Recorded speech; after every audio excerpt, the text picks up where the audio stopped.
Hello, ദേ ഇന്ന് ആവോലിയാണ്. ലിൻഷാദ് കൊണ്ടു തന്നതാണ്. നമ്മൾ സ്ഥിരം മീൻ മേടിക്കുന്ന ലിൻഷാദിൻ്റെ കയ്യിൽ നിന്നിട്ട് ആവോലി വാങ്ങിച്ചു. ആവോലി ചെറിയ ആവോലിയാണ്, 3 എണ്ണമാണ് വാങ്ങിയിട്ടുള്ളത് കേട്ടോ. ചെറുത് വാങ്ങിച്ച് ഉച്ചയ്ക്ക് മാത്രമാണ് നമ്മൾ മീൻ കറി കൂട്ടുന്നത് ആയതുകൊണ്ടാണ് അങ്ങനെ വാങ്ങിച്ചത്.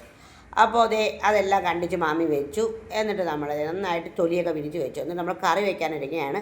പാത്രം അടുപ്പത്ത് വെച്ചു, വെളിച്ചെണ്ണ ഒഴിച്ചു, കടുക് പൊട്ടിച്ചു. അപ്പോൾ ഞാൻ പറയാൻ വരുന്നത്, ചെറിയ വീഡിയോയാണ്, എല്ലാവരും കാണണം. ആർക്കും സമയമില്ല, എല്ലാവരും ബിസിയാണ്. ഓണത്തിരക്കും അല്ലാതെയൊക്കെ തിരക്കാണ്. വറ്റൽമുളകും ഇഞ്ചിയുമാണ് ഇട്ട് കൊടുത്തത് കേട്ടോ. ഇഞ്ചിയും ഇട്ട് കൊടുത്തിട്ട് അതൊന്ന് മൂത്ത് വരുമ്പോഴത്തേക്കും ചെറിയ ഉള്ളി ആണ് ഇട്ട് കൊടുത്തേക്കുന്നത്. ചെറിയ ഉള്ളി നമ്മളൊരു 2 കൈപ്പിടി എടുത്തിട്ടുണ്ട് കേട്ടോ. നല്ല തിരക്കായതുകൊണ്ടാണ് മാറ്റുന്നത് കേട്ടോ. ഉപ്പൊക്കെ ഇട്ട് കൊടുത്തു, ഇങ്ങനെയൊക്കെ എടുത്തതേ. അപ്പോൾ നിങ്ങൾ ആവോലി കിട്ടിയാൽ ഇങ്ങനെയും വെച്ച് നോക്കൂ എന്ന് കൂടി പറയാനാണ് ഞാൻ ഈ വീഡിയോ ചെയ്യുന്നത്. 2 പച്ചമുളകും കൂടി ഇട്ട് കൊടുത്തു. വേറൊരു രീതിക്കും വെക്കാം, പക്ഷേ നമ്മൾ തേങ്ങ അരച്ചാണ് വെക്കുന്നത്. ഭയങ്കര ടേസ്റ്റിയാണ്. ഇങ്ങനെ വെച്ചാൽ അപ്പം കഴിക്കാനൊക്കെ നല്ല സൂപ്പറാണ്. ചോറും അപ്പമാണ് ഇതിൻ്റെ കോമ്പിനേഷൻ കേട്ടോ. നല്ല ഒരു കോമ്പിനേഷനാണ് ഇത്. മുളക് പൊടി, മല്ലിപ്പൊടി, ഉലുവാപ്പൊടി എല്ലാം കൂടെ അമ്മച്ചി വറുത്ത് വയ്ക്കുന്നതാണ്. അതാണ് ഇതിലേക്ക് ചേർത്ത് കൊടുക്കുന്നത് കേട്ടോ. അപ്പോൾ വേറെ ഒന്നുമല്ല, കാശ്മീരി പൊടിയൊന്നുമില്ല. എരിവുള്ള മുളക് പൊടിയും മഞ്ഞൾപ്പൊടിയും ഉലുവാപ്പൊടിയും മൂത്ത് വന്നുമ്പോൾ ചൂടുവെള്ളമാണ് ഒഴിച്ച് കൊടുക്കുന്നത് കേട്ടോ. എന്നിട്ട് നമ്മുടെ പുളിയാണേ, വടക്കം പുളി നമ്മൾ കഴുകി ഉണക്കി വെച്ച് നന്നായിട്ട് കഴുകി ഉണക്കി വെക്കുന്നതാണ്. അതാണ് ഇട്ട് കൊടുക്കുന്നത് കേട്ടോ. അതുകൊണ്ടാണ് ഒന്നുമില്ല വെള്ളത്തിൽ ഇടാത്തത്. എന്നിട്ട് അതിലേക്ക് ഇട്ട് കൊടുത്തത്. നല്ല വൃത്തിയുള്ള പുളിയാണ്. അപ്പോൾ അങ്ങനെയൊക്കെയാണ് കാര്യങ്ങൾ. അപ്പോൾ ഇവിടെ ഇങ്ങനെ കറി തിളക്കുകയാണ്. കറികൾ തിളച്ച് വെച്ചൊന്നും നമ്മളതിലേക്ക് 2 തക്കാളിയും കൂടി ഇട്ട് കൊടുത്തു കേട്ടോ. അപ്പോൾ അമ്മച്ചി ഇതൊന്ന് ചെയ്യുകയാണ്. കറിവേപ്പില ഇട്ട് കൊടുത്തു. കറി ഇങ്ങനെ തിളച്ച് വരട്ടെ. അപ്പോൾ നിങ്ങൾക്കൊക്കെ എന്തൊക്കെയാണ് വിശേഷങ്ങൾ? ഓണം എവിടം വരെയായി കൂട്ടുകാരെ? അത് തിളയ്ക്കുന്നുണ്ട് കേട്ടോ.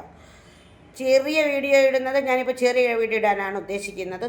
അരമുറി തേങ്ങ, ചെറിയ ഉള്ളി മാത്രം അരച്ചുകൊണ്ട് വന്നാണ് ഇട്ട് കൊടുക്കുന്നത്. തിളച്ച് വന്നപ്പോഴേ ഇത് പാലായിട്ട് വേണമെങ്കിൽ ഒഴിക്കാം. നമ്മൾ തേങ്ങയായിട്ട് അരച്ചിട്ട് മഞ്ഞൾപ്പൊടി ഇടാൻ മറന്നുപോയി ആദ്യം മൂപ്പിച്ചപ്പോൾ, അതുകൊണ്ടാണ് മഞ്ഞൾപ്പൊടി ഇപ്പോൾ ഇട്ടത്. മഞ്ഞൾപ്പൊടി നേരത്തെ തന്നെ ഇടേണ്ടതാണ് കേട്ടോ.